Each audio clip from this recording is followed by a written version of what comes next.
তো hello friends, আবারও DA নিয়ে একটি বড় আপডেট। তো ভিডিওটি শুরু করার আগে আপনি যদি আমাদের চ্যানেলের নতুন দর্শক হয়ে থাকেন এবং চ্যানেলকে সাবস্ক্রাইব না করে থাকেন তো অবশ্যই চ্যানেলকে সাবস্ক্রাইব করবেন এবং আমাদের পাশে থাকবেন।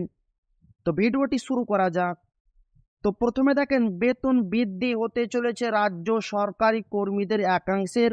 আজকের রাজ্য সরকারি কর্মচারীদের জন্য বিরাট সুখবর। আর 4% বাতিল করে বছরে 13% দেওয়া হবে সরকারি কর্মচারীদের জন্য বিরাট সুখবর। বিভিন্ন প্রতিবেদন থেকে জানা যাচ্ছে, মুখ্যমন্ত্রীর সঙ্গে মিটিং ছিল মুখ্য সচিবের। এক কিস্তি ডিএ দিতে গেলে কত টাকা খরচ হবে, বর্তমানে রাজ্যের হাতে কত টাকা আছে, এই সব কিছু নিয়ে প্রায় আলোচনা চলেছে বলে সংবাদ সূত্রে খবর অনুযায়ী জানা গেছে।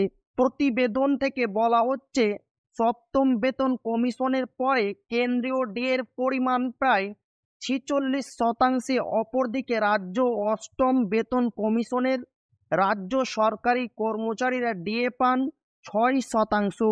এই রাজ্যের বকেয়া ডিএর পরিমাণ প্রায় 40%, অর্থাৎ রাজ্য সরকারি কর্মচারীরা 40% ডিএ কম পায় কেন্দ্রীয় কর্মচারীদের তুলনায়। এ নিয়ে প্রশ্ন ওঠাতে অর্থমন্ত্রী চন্দ্রিমা ভট্টাচার্য তিনি জবাব দিয়েছেন, কেন্দ্র সরকার আমাদের কিছু টাকা দিয়েছে।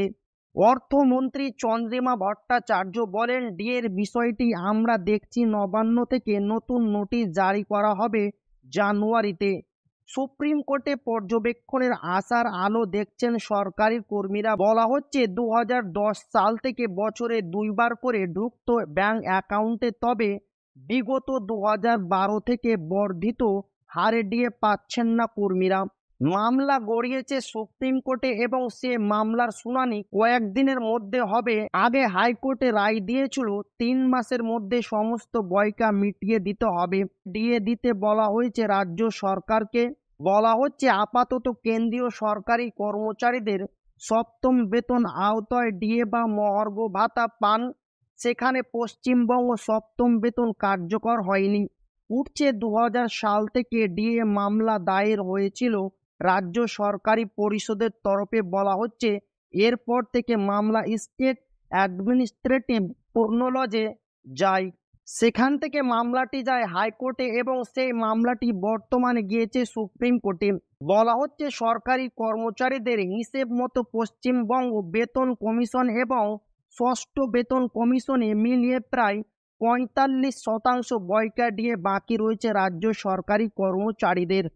বন্ধুরা, এই মুহূর্তে পশ্চিমবঙ্গের রাজ্য সরকারি কর্মচারীদের ডিএ নিয়ে একটি গুরুত্বপূর্ণ প্রতিবেদন থেকে বলা হচ্ছে যে, রাজ্য সরকার 2010 সালের আগে পর্যন্ত বছরে 2বার করে মহার্ঘ ভাতা দিতে রাজ্য সরকারি কর্মচারীদের, এবং সেটা কেন্দ্রীয় হারে।